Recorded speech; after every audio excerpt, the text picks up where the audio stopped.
إن الحمد لله نحمده ونستعينه ونستغفره ونعوذ بالله من شرور أنفسنا ومن سيئات أعمالنا. من يهده الله فلا مضل له ومن يضلل فلا هادي له، وأشهد أن لا إله إلا الله وحده لا شريك له، وأشهد أن محمدًا عبده ورسوله.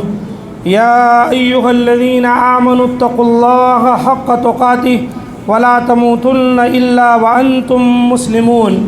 يا أيها الناس اتقوا ربكم الذي خلقكم من نفس واحدة وخلق منها زوجها وبث منهما رجالا كثيرا ونساء، واتقوا الله الذي تساءلون به والأرحام إن الله كان عليكم رقيبا. يا أيها الذين آمنوا اتقوا الله وقولوا قولا سديدا يصلح لكم أعمالكم ويغفر لكم ذنوبكم، ومن يطع الله ورسوله فقد فاز فوزا عظيما.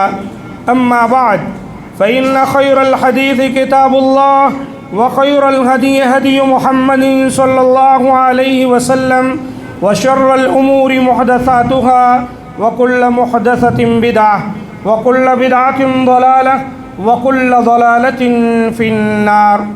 قال الله تبارك وتعالى في القرآن المجيد والفرقان الحميد: فأعوذ بالله السميع العليم من الشيطان الرجيم من همزه ونفخه ونفثه.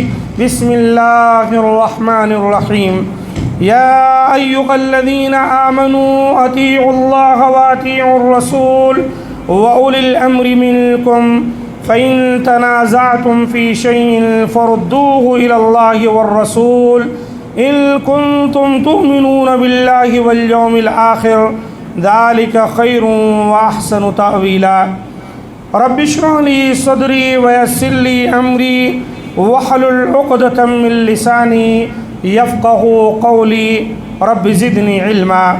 ربنا لا علم لنا إلا ما علمتنا إنك أنت العلیم الحکیم. تمام قسم کی تعریفیں، حمد و ثنا، بزرگی و بڑائی اللہ مالک الملک وحدہ لا شریک کے لیے لائق و زیبا و سزاوار ہے. ہم تمام اسی کی تعریفیں بیان کرتے ہیں اور اسی سے مدد طلب کرتے ہیں اور اسی کے دربار میں توبہ و استغفار کرتے ہیں. اپنے نفس کی شرارتوں اور برائیوں سے اسی اللہ کی پناہ طلب کرتے ہیں. یقیناً جسے وہ اللہ راہ ہدایت دے اسے کوئی گمراہ نہیں کر سکتا، اور جسے اللہ تعالی گمراہ کر دے اسے کوئی ہدایت دینے والا نہیں. میں اس بات کی گواہی دیتا ہوں کہ اللہ کے سوا کوئی عبادت کے لائق نہیں. وہ اکیلا ہے، وحدہ لا شریک ہے اور پوری کائنات کا حقیقی معبود ہے. اور میں اس بات کی بھی گواہی دیتا ہوں کہ محمد صلی اللہ علیہ وسلم اللہ تعالیٰ کے بھیجے ہوئے نبی اور رسول ہیں اور اس کے بندے ہیں. آپ صلی اللہ علیہ وآلہ وسلم کو اللہ تعالیٰ نے آخری نبی بنا کر دنیا میں بھیجا. دنیا میں بہت سارے انبیاء اور رسول آتے رہے، سب کی ایک ہی دعوت تھی کہ لا الہ الا اللہ کہو، یعنی ایک حقیقی معبود کی عبادت کرو، اللہ کے سوا کسی کو شریک نہ ٹھہراؤ. اور ہمارے نبی جناب محمد صلی اللہ علیہ وآلہ وسلم آخری نبی بن کر آئے اور آپ نے یہی پیغام دنیا والوں کو دیا: قولوا لا الہ الا اللہ تفلحوا، تم کہو لا الہ الا اللہ کہ اللہ کے سوا کوئی حقیقی معبود نہیں، وہی عبادت کے لائق ہے اکیلا. یہ بات اگر تم کہو گے تو فلاح پا جاؤ. بلکہ آپ نے فرمایا وَتَمْلِكُ الْعَرَبَ وَالْعَجَمَ، تم عرب و عجم کے بادشاہ بن جاؤ گے. اور پھر دنیا نے دیکھا کہ نبی کریم صلی اللہ علیہ وآلہ وسلم کے اس پیغام کو جب صحابہ کرام نے تسلیم کیا، آہستہ آہستہ ساری دنیا کے اندر اسلام کا پرچم لہرا دیا. شمال سے لے کر جنوب تک اور مشرق و مغرب ہر جگہ اسلام پہنچا، اور بڑی بڑی طاقتور قومیں، بڑے بڑے بادشاہ اور روسا سب کے سب اسلام کے سامنے ڈھہ گئے، اور اسلام ہی بلند ہوا اور اسلام ہی کی بات دنیا میں پہنچی۔ تو نبی کریم صلی اللہ علیہ وآلہ وسلم کو اللہ تعالیٰ نے یہ پیغام دے کر بھیجا۔ اب جو لوگ آپ صلی اللہ علیہ وسلم پر حقیقی معنوں میں ایمان لائیں گے، جیسے کہ اللہ اور اس کے رسول نے کہا ہے، تو وہ کامیاب ہو جائیں گے، اور جو لوگ آپ صلی اللہ علیہ وآلہ وسلم کی تعلیمات کی خلاف ورزی کریں گے تو یقین جانے ایسے ہی لوگوں کے لیے خسارہ ہے، نقصان ہے، دنیا میں بھی آخرت میں بھی۔ اللہ کے رسول صلی اللہ علیہ وسلم کو اللہ تعالیٰ نے بشیر بنایا، مانا جو آپ صلی اللہ علیہ وسلم کی باتوں پر عمل کریں آپ ان کو بشارت دیتے ہیں، کامیابی کی بشارت دیتے ہیں۔ آپ کو نذیر بنا کر بھیجا، مانا یہ ہے کہ جو آپ کی نافرمانی کریں آپ ان کو ڈرا دیں تاکہ لوگ ڈر جائیں، آخرت کے عذاب سے اپنے آپ کو بچا لے جائیں۔ یہی وجہ ہے اللہ کے رسول صلی اللہ علیہ وآلہ وسلم اپنے تمام خطبوں میں یہ بات ارشاد فرمایا کرتے تھے، فَإِنَّ خَيْرَ الْحَدِيثِ کتاب اللہ، کہ یقیناً سب سے بہترین بات اللہ کی کتاب ہے، وَخَيْرَ الْهَدِيِ هَدِيُ مُحَمَّدٍ صلی اللہ علیہ وسلم، اور بہترین طریقہ، بہترین راستہ جس پر چل کر ایک شخص کامیاب ہو سکتا ہے، وہ راستہ، وہ طریقہ محمد صلی اللہ علیہ وآلہ وسلم کا راستہ اور طریقہ ہے۔ آپ صلی اللہ علیہ وسلم اپنی امت کو ان الفاظ میں خبردار فرمایا کرتے تھے، وَشَرَّ الْأُمُورِ مُحْدَثَاتُهَا، یعنی دین اسلام کے نزدیک سب سے بدترین کام وہ ہے جسے لوگ خود ایجاد کر کے اس پر عمل پیرا ہو جائے، حالانکہ شریعت مطہرہ نے اس کی اجازت ان کو نہیں دی۔ اللہ کے رسول صلی اللہ علیہ وآلہ وسلم ایسے خود ساختہ اعمال کو محدثہ قرار دیا کرتے تھے، یعنی نئی بات جو دین اسلام میں نکالی گئی ہے۔ اور پھر آپ صلی اللہ علیہ وسلم فرماتے تھے، وَكُلَّ مُحْدَثَةٍ بِدْعَةٍ، ہر طرح کی یہ نئی بات جو دین میں نکالی گئی ہے بدعت ہے، وَكُلَّ بِدْعَةٍ ضَلَالَةٍ، اور ہر طرح کی بدعت گمراہی ہے، وَكُلَّ ضَلَالَةٍ فِي النَّارِ، اور ہر طرح کی گمراہی انسان کو بھٹکا کر جہنم میں پہنچا دیتی ہے، العیاذ باللہ۔ اللہ تعالی ہم تمام کو جہنم کی آگ سے محفوظ رکھے، اور ہر ایسے اعمال و افعال سے بھی جو کہ جہنم کی طرف لے جانے والے ہیں۔ معزز سامعین کرام، آج کے خطبہ مسنونہ کے بعد میں نے آپ کے سامنے سورۃ النساء کی آیت نمبر 59 کی تلاوت کی ہے، یعنی 59۔ اس آیت مبارکہ کے اندر اللہ تعالیٰ نے جو بات بیان کی ہے وہ بات ایسی ہے کہ اس کو اختیار کرنا ہمارے لیے بہت ضروری ہے۔ اگر ہم چاہتے ہیں کہ دنیا میں کامیاب ہوں تو بہت ضروری ہے کہ ہم اللہ اور رسول کی ان باتوں کو اچھی طرح سے سمجھیں، اور وہ کیا ہیں؟ وہ ایک کسوٹی ہے، اگر اس کے مطابق ہم ہیں تب تو ہم واقعی مسلمان ہیں، اور اگر اس کے مطابق نہیں ہیں تو ہم مسلمان بنتے رہیں، اللہ نے کہا ہے کہ پھر تم مسلمان باقی نہیں رہ جاتے۔ کیا ہے وہ بات؟ یا ایھا الذین آمنوا اطیعوا اللہ واطیعوا الرسول، اے وہ لوگوں جو ایمان لائے ہو، یہ خطاب مسلمانوں سے ہے۔ اطیعوا اللہ، اللہ کی اطاعت کرو، واطیعوا الرسول، اور رسول کی اطاعت کرو، وَأُولِي الْأَمْرِ مِنْكُمْ، اور تم میں جو صاحب امر ہیں یعنی حکم دینے والے ہیں، یہ تمہارے بادشاہ بھی ہو سکتے، تمہارے حکام، تمہارے رؤسا، تمہارے عمراء سب ہو سکتے ہیں، جو تمہیں اللہ اور رسول کی باتوں کا حکم دیں ان کی بات مانو۔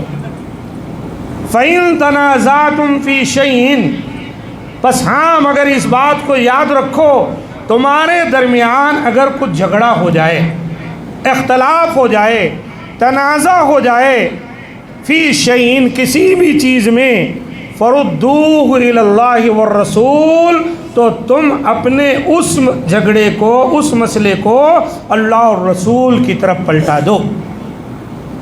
کیا معنی ہوا؟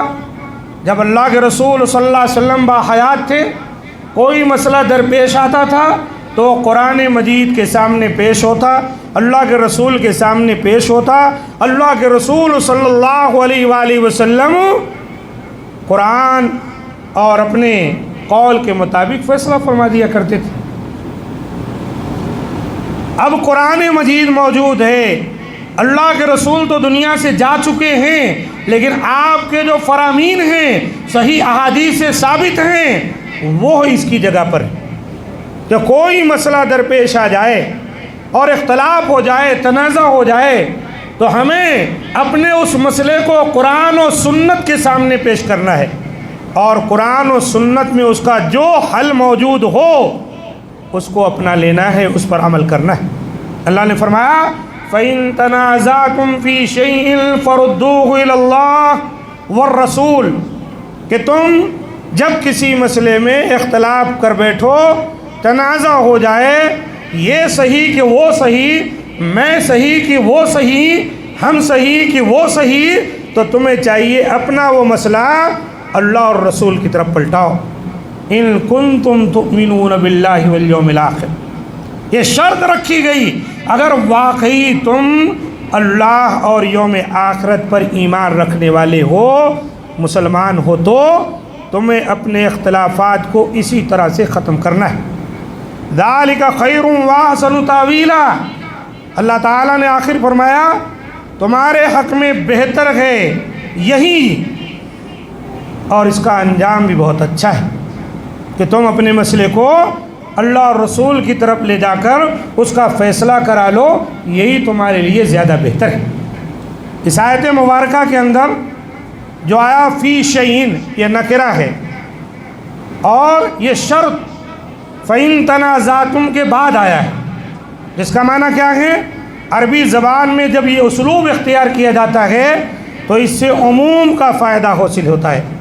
اس سے مراد یہ ہے کہ اصول و فروع کے کسی بھی مسئلہ میں اختلاف ہو جائے تو اس کا حل تلاش کرنے کے لیے کتاب و سنت کی طرف رجوع کیا جائے، یہی ہمارا فیصلہ کریں گے۔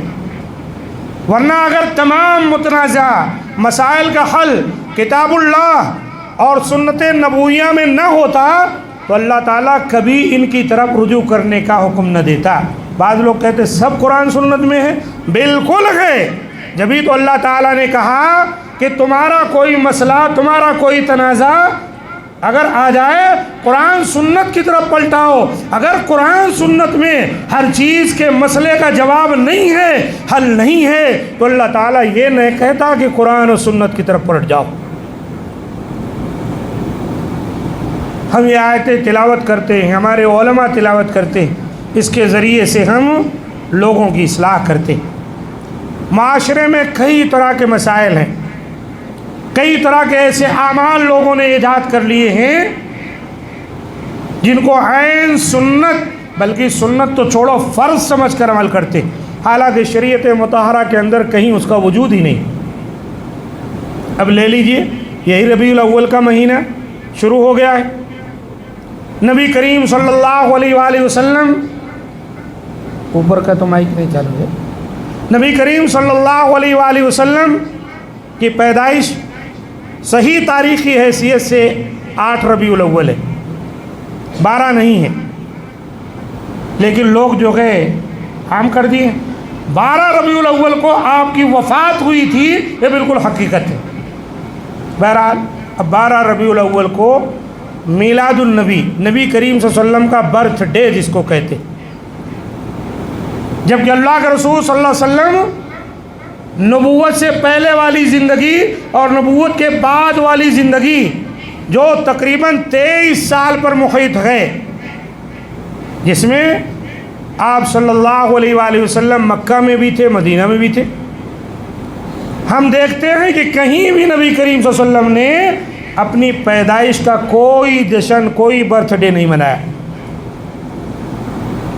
اور صحابہ کرام جو نبی کریم صلی اللہ علیہ وآلہ وسلم کے شاگردان رشید تھے، اللہ کے رسول کا اشارہ ہو جائے تو اپنی جان قربان کر دینے کے لیے تیار ہو جاتے تھے۔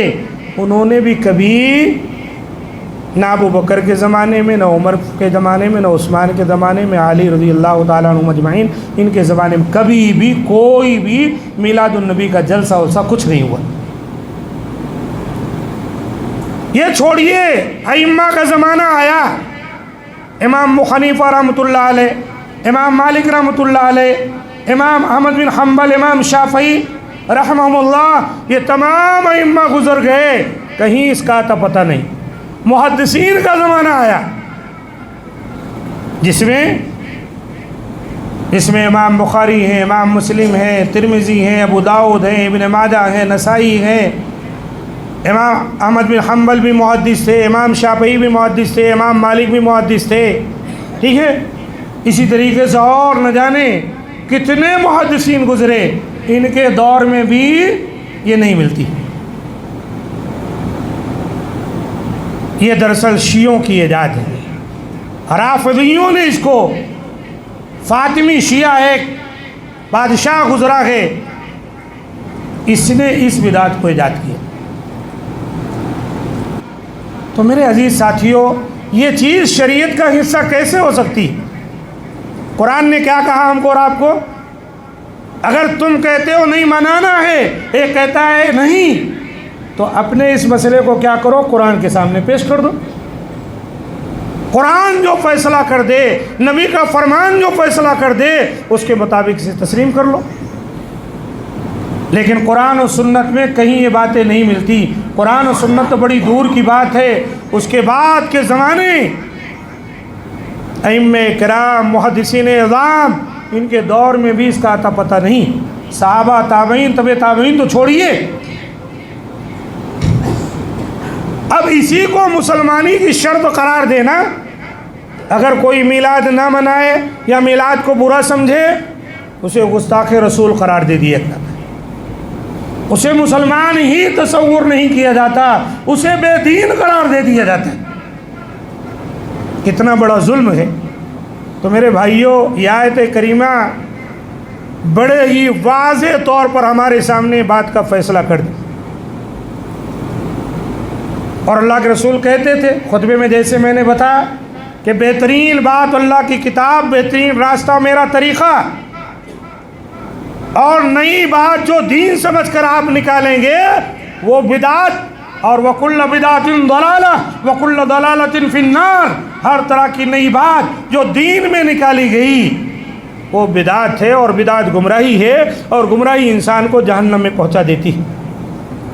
عزیز ساتھیوں، بس اتنی دیر میں یہ فیصلہ ہو گیا، اب اس کے آگے کوئی ضرورت ہی نہیں بات کرنے۔ لیکن یہاں ایک بات ہم اس آیت مبارکہ کے ذریعے دوسروں کو تو خوب سمجھاتے رہے کہ دیکھو جناب، یہ معراج کی رات، یہ شب برات، یہ میلاد، یہ ساری چیزیں ثابت نہیں ہیں، یہ ثابت نہیں، وہ ثابت نہیں، اور اپنا معاملہ کہاں رہا؟ اس آیت میں آیا فَإِن تَنَازَعْتُمْ فِي شَيْءٍ، کسی چیز کے سلسلے میں تنازع ہو جائے، ہمارے درمیان مسجد میں تنازع ہو جائے، مدرسے میں تنازع ہو جائے، جماعت میں تنازع ہو جائے، گھر کی فیملی میں تنازع ہو جائے، میاں بیوی میں تنازع ہو جائے، کاروبار میں تنازع ہو جائے، معاملات میں تنازع ہو جائے، تو پھر یہ بھی مسئلہ قرآن سنت کی طرف پلٹ کر حل کرنا ہے۔ جہاں اللہ رسول کی بات آ جائے وہاں اپنے آپ کو سرنڈر کر دینا ہے، قدم آگے بڑھنا ہی نہیں ہے، تب ہم مسلمان ہوں گے۔ نہیں، ہمارے مولوی صاحب دوسروں کو ٹارگیٹ کریں، دوسروں کے مسائل بیان کریں، تب تو بڑی اچھی تقریر ہے، اور جب کہا جائے کہ اس کے ذریعے اپنی اصلاح کی جائے تب باتیں پسند نہیں آتی، تو پھر کہاں کے مسلمان رہ گئے بتائیں؟ تو اس سمت بھی تھوڑا سا دھیان دینا ہے کہ آیت کریمہ محض انہی مسائل کے لیے نہیں ہے، سب سے پہلے ہر معاملے میں جو ہمارے درمیان پیش آئے ہم کو قرآن سنت سے اپنا فیصلہ کر لینا ہے، اسی میں ہمارے لیے خیر و بھلائی ہے۔ اللہ کے رسول صلی اللہ علیہ وآلہ وسلم ان چیزوں کو اسی طرح اپنی امت کے سامنے رکھے۔ اب آئیے دیکھتے ہیں کہ کیا اللہ کے رسول صلی اللہ علیہ وسلم اور صحابہ کرام اللہ کے رسول سے محبت نہیں کرتے تھے؟ ارے بھائی، کوئی کہہ سکتا ہے ہم محبت میں کرتے ہیں؟ میرے بھائیوں، چاہے آپ محبت میں کریں، چاہے کسی اور ذام میں اور جذبے میں کریں، بہت ضروری ہے کہ اس کی دلیل قرآن سنت سے ہونی چاہیے۔ اچھا، قرآن اور سنت کی باتیں جب ہو رہی تھیں تو اس وقت کون موجود تھے؟ صحابہ کرام موجود تھے۔ اور صحابہ کرام کیا کہتے ہیں؟ یہ حضرت حذیفہ رضی اللہ تعالیٰ عنہ کہتے ہیں کل عبادت لم یتعبدها اصحاب رسول اللہ صلی اللہ علیہ وسلم فلا تعبدوها، ہر وہ عبادت جو صحابہ کرام رضی اللہ عنہم نے نہیں کی اسے تم بھی عبادت سمجھ کر نہ کیا کرو۔ کہ صحابہ کرام وہ کہہ رہے ہیں وہ عبادت جو صحابہ کرام نہیں جانتے تھے وہ تمہارے لیے بھی عبادت نہیں ہو سکتی۔ عید میلاد النبی کو صحابہ جانتے تھے، ان کے ہاں تصور ہی نہیں تھا۔ میلاد، برتھ ڈے، اس پر خوشیاں منانا، سالگرہ، یہ اغیار کی دیکھا دیکھی لوگ کرتے ہیں۔ دوسری قوموں کا یہ طور طریقہ ہے، ہمارے اسلام میں اس کے لیے کوئی گنجائش نہیں۔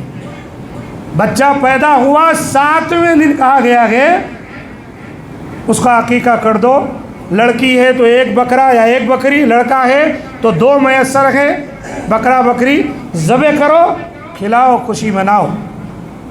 اب اس کے بعد وہ کون سی تاریخ کو، کون سے دن کو کیا آپ منائیں گے بتاؤ؟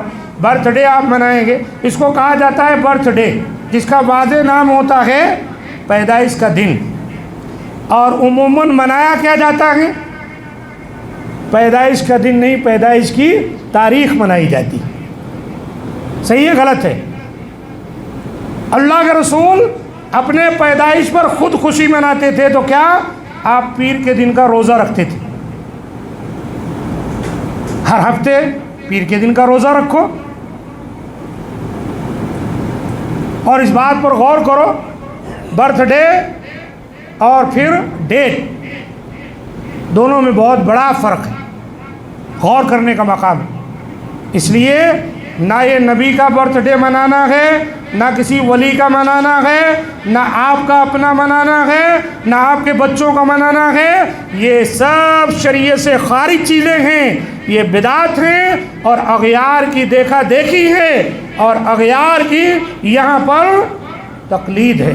اور ہماری شریعت نے کہا ہے من تشبہ بقوم فہو منہم، اگر کسی مسئلے میں کوئی شخص کسی قوم کی مشابہت اختیار کرتا ہے تو پھر وہ انہی میں سے ہو جائے گا۔ اللہ تعالی ہم تمام کو محفوظ رکھے۔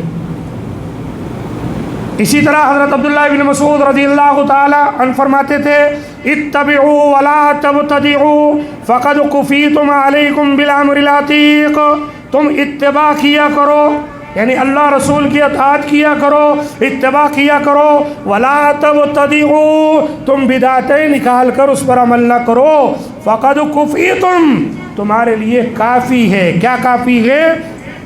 وہی قرآن سنت، علیکم بالامر العتیق، اور تم اسی امر کو لازم پکڑو جو پہلے سے صحابہ کرام رضی اللہ عنہم اجمعین کے زمانے میں موجود تھا۔ اس بات کو اپنی کتاب حجۃ النبی میں علامہ البانی رحمۃ اللہ علیہ نے ذکر کیا ہے۔ یہ بڑی واضح بات ہے۔ اچھا، ایک بات اور بھی ہے، جو لوگ یہ کہتے ہیں کہ منانا چاہیے، وہ ایک طرح کا الزام بھی دیتے ہیں۔ کس پر دیتے ہیں؟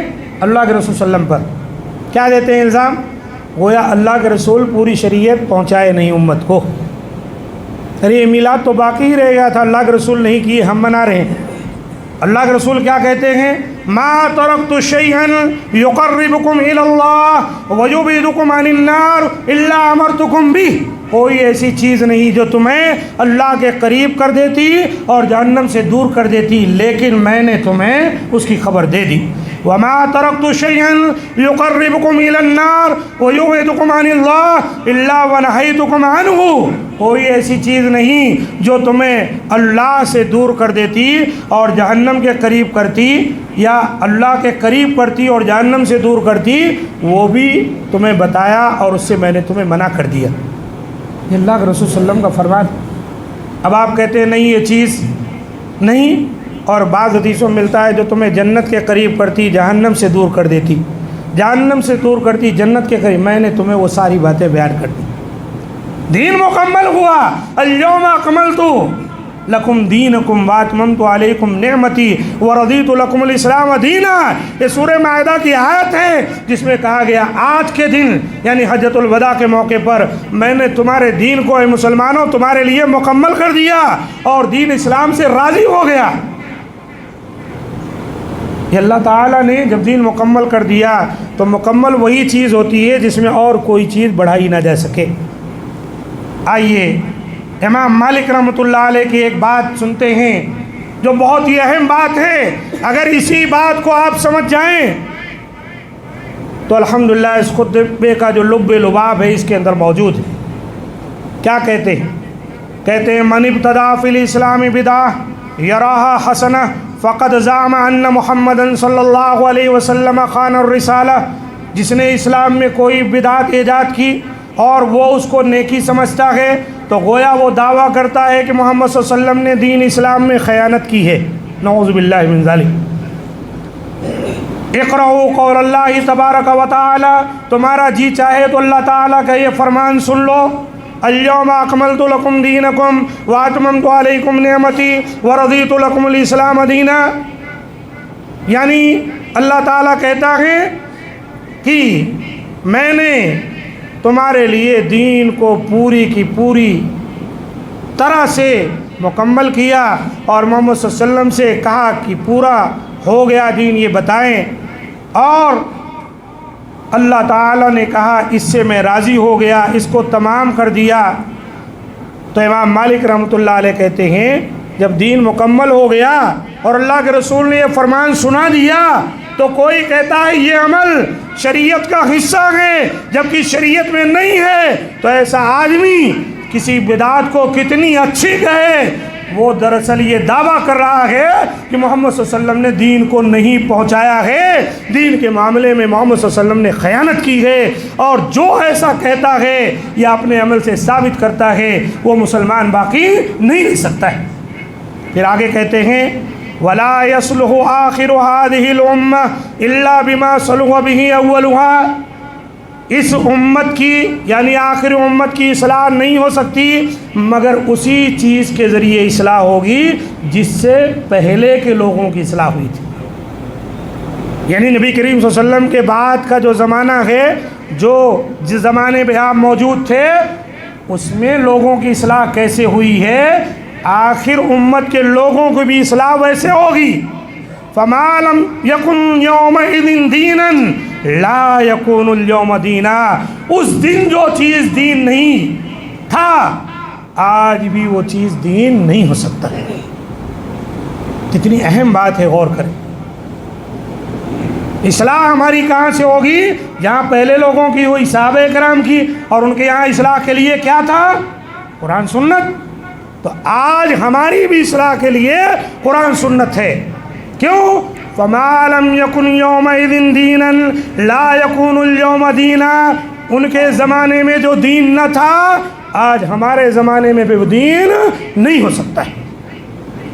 اس لیے عزیز ساتھیوں، یہ باتیں کوئی اسی مہینے سے مراد نہیں ہیں، پوری زندگی کے اندر ان باتوں کو ہم کو اپنے سمو لینا ہے اور اس کے مطابق اپنی زندگی گزارنی ہے۔ اور ہاں، جہاں اصلاح کی بات آئے گی، جہاں اپنے اختلاف کو دور کرنے کی بات آئے گی، وہاں صرف شریعت کے مسئلے مسائل ہی نہیں ہیں، اپنی زندگی کا بھی جائزہ لینا ہے، اپنے گریبان میں منہ ڈالنا ہے، اپنا ہر مسئلہ ہم کو قرآن و سنت کے مطابق حل کرنا ہے۔